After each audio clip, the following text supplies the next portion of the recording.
Indo British advanced pain clinic నొప్పి మాయం surgery దూరం ఫర్ అపాయింట్మెంట్స్ 9155515563.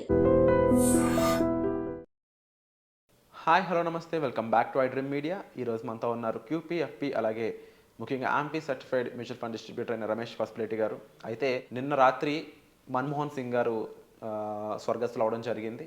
అయితే ఫైనాన్షియల్గా ఇండియాలో ఆయన ఒక key and pivotal role play చేశారన్న విషయం చాలామందికి తెలియదు.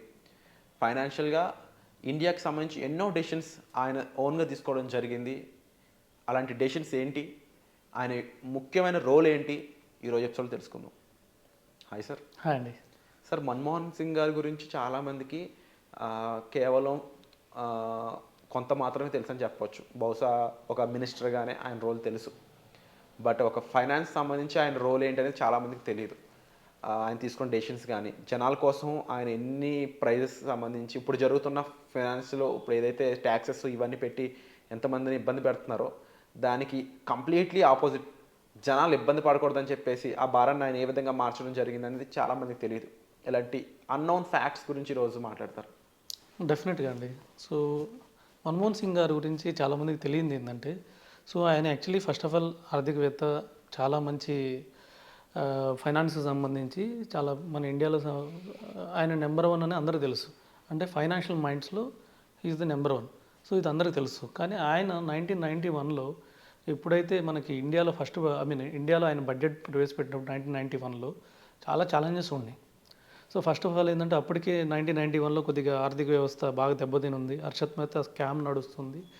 ఇంకోటి ఏంటంటే మైనారిటీ ప్రభుత్వం ఉంది. సో కాంగ్రెస్కి అసలు మెజారిటీ లేదు అప్పుడు. సో ఆయన చేసిన మెయిన్ డీల్ ఏంటంటే, సో వీళ్ళందరినీ యునైటెడ్గా ఉంచరు. సో గవర్నమెంట్ వచ్చేసి అంత స్ట్రాంగ్గా లేదు. సో అయినా కూడా అన్ని పార్టీస్ని సాటిస్ఫై చేసి ఆయన బడ్జెట్ ప్రవేశపెట్టి, సో ఆ టైంలో కొద్దిగా 1991, 92 టైంలో మనకు తెలిసినట్టు పివి నరసింహారావు గారు ప్రధానమంత్రిగా ఉన్నప్పుడు ఈయన financial minister. So PV Narasimha Rao గారు గ్లోబలైజేషన్, లిబరలైజేషన్కి వెళ్ళారు 91, 92 టైమ్స్. ఆ టైంలోనే యాక్చువల్గా సో డిసిషన్ తీసుకుంది. మనకు బయటకు వచ్చింది పివి నరసింహారావు గారి పేరైనా కూడా, so back bone financial ministry ఉంటారు. ఎవరికైనా సెంట్రల్ గవర్నమెంట్ ఆఫ్ ఇండియాకి, ప్రైమ్ మినిస్టర్కి బ్యాక్ బోన్ ఎవరు ఉంటారంటే ఫైనాన్షియల్ మినిస్ట్రీ ఉంటారు. ఏ డిసిషన్కైనా కానీ దాన్ని ఫాలో చేయడానికి. సో ఆ టైంలో చాలా డిసిషన్స్ తీసుకున్న, ఫైనాన్షియల్ పరంగా డిసిషన్ తీసుకుంది మన్మోహన్ సింగ్ గారు. ఆ టైంలో మనం చూస్తే ఇన్ఫ్లేషన్ ఎక్కువ ఉంది. సో మన కరెంట్ అకౌంట్ డెఫిషియట్ ఎక్కువ ఉంది. సో మనం కూడా ఎలా ఉన్నామంటే, ఇప్పుడు పాకిస్తాన్, బంగ్లాదేశ్, శ్రీలంక ఎలా ఉన్నాయి అలాగే ఉన్నాయి. అంటే మనం అప్పుల మీద ఆధారపడేవాళ్ళం. సో ఎవ్రీ ఇయర్ మనం గడవాలంటే మనం ఏదో అప్పుడు అమెరికా నుంచి అప్పు తెచ్చుకోవాల్సి వచ్చేది. సో ఇలా డెట్ తెచ్చుకొని మనం మన బడ్జెట్ని నడిపించాల్సి వచ్చేది.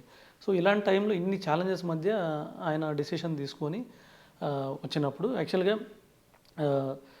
1991లో ఫస్ట్ బడ్జెట్ మొదలుపెట్టి, తర్వాత 92లో మళ్ళీ ఆయన మనకు తెలిసినట్లే హర్షత్ మెహతా స్కామ్ కంప్లీట్ అయింది. సో కంప్లీట్ కాగానే మళ్ళీ ఒక 2-3 కమిటీస్ పెట్టారు. సో కమిటీస్ తోటి మనకి ఎన్ఎస్సి స్టార్ట్ అయింది, దాని తర్వాత సెబీ స్టార్ట్ అయింది. సో ఆయన ప్రైమ్ మినిస్టర్గా ఉన్నప్పుడు ఇవన్నీ వీటితో పాటు మనకి మళ్ళీ ఆయన అధికారంలోకి వచ్చినప్పుడు, అంటే ఆయన అయితే ఎప్పుడైతే ప్రైమ్ మినిస్టర్ అయ్యారో 2004 నుంచి మళ్ళీ 2014 వరకు ఆయన ప్రైమ్ మినిస్టర్గా చేశారు. అప్పుడు కూడా చాలా ఛాలెంజెస్ ఉన్నాయి. సో అప్పుడు కూడా మైనారిటీ గవర్నమెంటే, కాంగ్రెస్కి ఏం ఫుల్గా మెజారిటీ రాలేదు. సో సపోర్ట్ తీసుకొని 2004లో స్టార్ట్ చేశారు. సరే 2004లో తీసుకొని స్టార్ట్ చేసిన తర్వాత ఆయన వల్ల మంచి బుల్ రన్ నడిచింది మార్కెట్లో. ఎలాంటి బుల్ రన్ అంటే 2004 నుంచి 2007 వరకు ఇప్పుడు వరకు అలాంటి బుల్ రన్ లేదు మన ఇండియన్ మార్కెట్లో. అలాంటి బుల్ రన్ లేదు. సో మార్కెట్ చాలా హైస్ చూసింది. సో ఆ టైంలో ఏమైంది, మళ్ళీ 2007-8 ఆ టైంలో మళ్ళీ గ్లోబల్ క్రైసిస్ వచ్చింది. సో ఇది చాలా పెద్ద గ్లోబల్ క్రైసిస్. సో ఎలా అయిందంటే వరల్డ్ మొత్తం మార్కెట్స్ అన్నీ పడిపోయినాయి. మన మార్కెట్ కూడా 60% వరకు పడిపోయింది.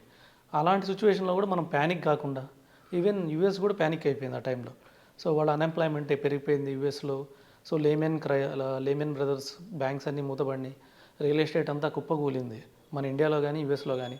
దీని ఇంపాక్ట్ వరల్డ్ మీద ఎక్కువ ఉన్నా కూడా మన ఇండియా మీద చాలా తక్కువ ఉంది, because of Manmohan Singh prime minister. So ఆయన ఉన్న ప్రైమ్ మినిస్టర్ ఉండడం వల్ల ఆయనకి ఆర్థికపరమైన ఈ సిద్ధాంతాల గురించి కానివ్వండి, విధానాల గురించి కానీ ఆయనకి స్పష్టమైన క్లారిటీ ఉంది కాబట్టే మార్కెట్ నిలబడింది. సో అది ఇంకొకళ్ళు అయితే మార్కెట్ చాలా ఇంకా ఎక్కువ పడేది. సరే 2008 ఇలా జరిగిపోయిన తర్వాత మళ్ళీ న్యూక్లియర్ డీల్, బిఫోర్ ఎలక్షన్ మనకి న్యూక్లియర్ డీల్ ఒకటి వచ్చింది, యుఎస్ న్యూక్లియర్ డీల్. దాని మీద ఆయన మీద చాలా ఆరోపణలు వచ్చినాయి. సో ఈ డీల్ చేయకూడదు, ఈ డీల్ చేస్తే మనం యుఎస్కి బానిసగా ఉండాలి. అంటే ఈ డీల్ ప్రకారం ఏంటంటే వాళ్ళ యుఎస్కి కావాల్సిన న్యూక్లియర్ పవర్ మనం ఇక్కడ నుంచి జనరేట్ చేసి ఇవ్వాలి. సో మన ఇండియాలో ఇక్కడ న్యూక్లియర్ ప్లాంట్స్ పెడతారు, ఏమైనా బ్లాస్ట్ జరిగితే మనకి ప్రాబ్లం అయింది, కానీ ఈ న్యూక్లియర్ ద్వారా పవర్ ఎక్కువ జనరేట్ అయింది. సో ఇవి వాళ్ళకి ఇవ్వాల్సి వస్తుంది. సో యుఎస్ ఏ డిసిషన్ తీసుకున్నా కూడా మనం కట్టుబడి ఉండాలి. సో దీనికి వాళ్ళు కొద్దిగా మనకి ఫండింగ్ ఇస్తారు. సో మనం అప్పటికి కూడా ఇండిపెండెంట్ లేము, ఇప్పుడులాగా స్ట్రాంగ్ లేము. సో అప్పుడు కొద్దిగా యుఎస్ ఫండింగ్ కోసం మనం వాళ్ళు చెప్పినట్టు చేయాల్సి వచ్చింది. మనం కూడా ఐఎంఎఫ్ ఫండింగ్ గురించి కానీ లేకపోతే యుఎస్ ఫండింగ్ గురించి అప్పుడు కొద్దిగా డిపెండ్ అయినాం. సో ఆ టైంలో ఈ డీల్ డేర్గా తీసుకొని, సో దీనివల్ల మనకి ఫండ్స్ బాగా వచ్చినాయి. తర్వాత 2009 అయితే మనకి మార్కెట్స్కి చాలా, అక్కడ నుంచి మళ్ళీ అగైన్ బుల్ మార్కెట్ స్టార్ట్ అయింది. 2009లో మళ్ళీ ఎలక్షన్ వచ్చే టైంకి మార్కెట్ బాగా డౌన్లో ఉంది. సో కానీ ఆ రోజు మళ్ళీ మైనారిటీ ప్రభుత్వం ఏర్పడినా కూడా, సో మన్మోహన్ సింగ్ ప్రధాని ప్రకటించగానే ఆ రోజే మార్కెట్ 2000 పాయింట్స్ పెరిగింది. సో ఎందుకంటే ఆయన మీద ఉన్న నమ్మకంతోనే మార్కెట్ అప్పర్ సీలింగ్ పడింది ఆ రోజు 2009లో. సో అప్పటికి కూడా మళ్ళీ మైనారిటీ ప్రభుత్వమే, అప్పటికి కూడా ఇప్పుడులాగున్న మోనోపోలీ ప్రభుత్వం లేదు. అయినా కూడా వాళ్ళు మన్మోహన్ సింగ్ ఏదైతే విధానాలు ఉన్నాయో, సో అన్ని పార్టీలని సాటిస్ఫై చేస్తా, సో అన్ని పార్టీ డిసిషన్స్ని, ఆయనకున్న ప్లస్ పాయింట్ ఏంటంటే ఆయన అంత అగ్రెసివ్ కాదు. సో ఆయన ఏంటంటే కొద్దిగా స్మూత్గా డీల్ చేసే పర్సను, సో కొద్దిగా సాఫ్ట్ పర్సను. దానివల్ల ఏంటంటే అన్ని పార్టీలు కూడా ఆయనతో కలిసిపోయాయి, సో ఆయన డిసిషన్స్తో కలిసిపోయాయి.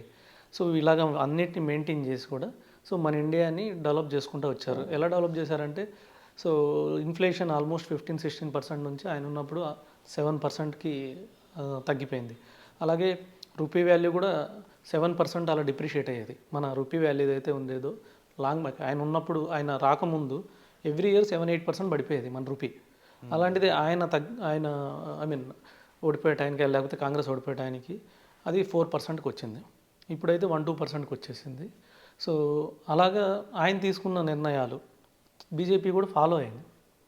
సో ఏదైతే రూపీని స్ట్రాంగ్ చేయడం ఏదైతే ఉందో, అలాగే ఇండిపెండెంట్ డిసిషన్స్ తీసుకోవడం ఏదైతే ఉందో, లేకపోతే లాంగ్ టర్మ్ వ్యూ, సో ఫ్యూచర్లో, సో ఇప్పుడు తీసుకున్న నిర్ణయాలు ఇప్పుడు ఉపయోగపడడం కాదు, సో ఫ్యూచర్లో నెక్స్ట్ తరాలకి ఎలా ఉపయోగపడాలి. సో ఎక్సెస్ పవర్ జనరేట్ చేయాలి, సో ఎక్సెస్ హౌసెస్ జనరేట్ చేయాలి, ఎక్సెస్ ఎంప్లాయ్మెంట్ జనరేట్ చేయాలి.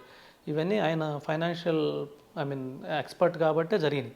సో ఒక సామెత కూడా ఉండేది, మార్కెట్ పడిపోయేటప్పుడు 2008-2009లో చాలామంది అనేవాళ్ళు మార్కెట్ పడుతుంది మనకెందుకు తెలియట్లేదని అన్నప్పుడు ఒకటే చెప్పేవాళ్ళు ఎక్స్పర్ట్స్, అంత పెద్ద ఎక్స్పర్ట్, ఫైనాన్షియల్ ఎక్స్పర్ట్ మన్మోహన్ సింగ్కే తెలియదు, మీకేం తెలిసింది అనేవాళ్ళు. సో అంటే ఆయన అంత నాలెడ్జ్ ఉన్న పర్సను, ఫోర్కాస్టింగ్ పర్సను. సో ఇలాంటి సిచ్యువేషన్స్ అన్నిటిని కూడా కంట్రోల్ చేసి ఇండియాని గ్రోత్ స్టోరీకి తీసుకొచ్చాడు. సో అది కంటిన్యూ అవుతుంది. సో మన ఇండియన్ రూపీ చూస్తే జస్ట్ 1-2% డిప్రిషియేట్ అవుతుంది. మనం 5th లార్జెస్ట్ ఎకానమీ అయిపోయాము. రేపు మా 4th తర్వాత 3rd ఎకానమీ, స్ట్రాంగ్ ఎకానమీ అవుతాం. సో గోయింగ్ ఫార్వర్డ్ 2041 కల్లా 47 కల్లా మనం డెవలప్డ్ కాకపోతున్నామంటే ఇవన్నీ అప్పుడు వేసిన రూట్సే. సో వీటన్నిటికీ మనం we are lucky to have such a great prime minister అన్నట్టు. ఆయన కాకుండా ఆ టైంలో ఇంకెవరైనా తీసుకొని ఉంటే ఇంత గ్రోత్ స్టోరీ ఉండకపోయేది. అండ్ ముఖ్యంగా రిసెషన్ టైంలో కానీ లేకపోతే ఫైనాన్షియల్ క్రైసిస్ టైంలో ఆయన తీసుకున్న డెసిషన్స్ అనేవి ఇండియన్ ఫైనాన్షియల్ సిచ్యువేషన్ చాలా బెటర్ అవడానికి, మెరుగుపడడానికి చాలా దోహదపడ్డాయని చెప్పేసి మీరు చెప్తా ఉన్నారు సార్. అందులో ఎటువంటి డౌట్ లేదని చెప్పాలి. అండ్ మన్మోహన్ సింగ్ గారిపై మీ ఒపీనియన్ ఏంటి? మీరు ఆయన గురించి మీ చిన్నతనంలో ఏం విన్నారు? అండ్ ఆయన గురించి నిజాలు తెలిసాక మీరు ఏం ఫీల్ అవుతున్నారు? సో ఆయన గురించి ఇంకా గూగుల్ చేసి ఇన్ఫర్మేషన్ తెలుసుకోవచ్చు, లేదంటే ఆర్టికల్స్ ఉన్నాయి. ఇలా ఆయనపై మీ ఒపీనియన్ ఏంటో కామెంట్ సెక్షన్లో మెన్షన్ చేయండి. అండ్ ముఖ్యంగా అలాంటి ఒక గొప్ప లీడర్ లేకపోవడం అనేది నిజంగా తీవ్ర దిగ్భ్రాంతికి గురి చేసే విషయం అని చెప్పొచ్చు. So his Saul May rest in peace. And తప్పకుండా ఇలాంటి మంచి ఇన్ఫర్మేషన్ మాకు ఇచ్చినందుకు thank you so much sir. Welcome అండి.